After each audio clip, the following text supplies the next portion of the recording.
Genesis chapter 3.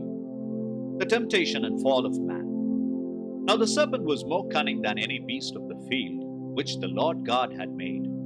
And he said to the women, Has God indeed said, You shall not eat of every tree of the garden?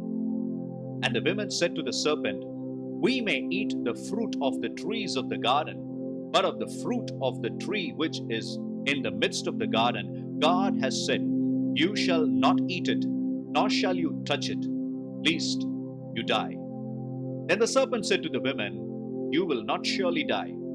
For God knows that in the day you eat of it, your eyes will be opened, and you will be like God, knowing good and evil. So when the women saw that the tree was good for food, that it was pleasant to the eyes, and a tree desirable to make one wise, she took of its fruit and ate. She also gave to her husband with her, and he ate. Then the eyes of both of them were opened, and they knew that they were naked. And they sewed fig leaves together and made themselves coverings. And they heard the sound of the Lord God walking in the garden in the cool of the day. And Adam and his wife hid themselves from the presence of the Lord God among the trees of the garden. Then the Lord God called to Adam and said to him, Where are you? So he said, I heard your voice in the garden, and I was afraid because I was naked, and I hid myself. And he said, Who told you that you were naked? Have you eaten from the tree of which I commanded you that you should not eat? Then the man said, The woman whom you gave to be with me, she gave me of the tree, and I ate. And the Lord God said to the women, What is this you have done? The women said, The serpent deceived me, and I ate.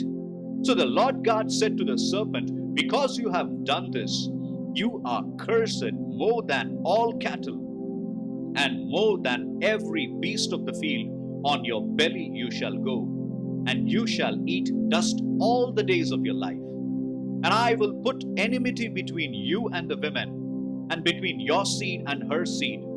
He shall bruise your head, and you shall bruise his heel. And to the women he said, I will greatly multiply your sorrow and your conception. In pain you shall bring forth children. Your desire shall be for your husband, and he shall rule over you. Then to Adam he said, Because you have heeded to the voice of your wife, and have eaten from the tree of which I commanded you, saying, You shall not eat of it. Cursed is the ground for your sake. In toil you shall eat of it all the days of your life. Both thorns and thistles it shall bring forth for you, and you shall eat the herb of the field. In the sweat of your face you shall eat bread, till you return to the ground. For out of it you were taken, for dust you are, and to dust you shall return. And Adam called his wife's name Eve, because she was mother of all living.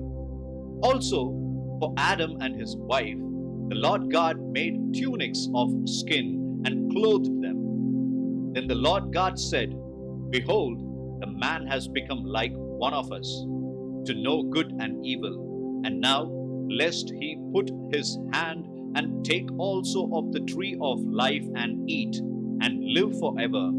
Therefore, the Lord God sent him out of the Garden of Eden to till the ground from which he was taken. So he drove out the man, and he placed cherubim at the east of the Garden of the Eden, and a flaming sword which turned every way to guard the way of the tree of life.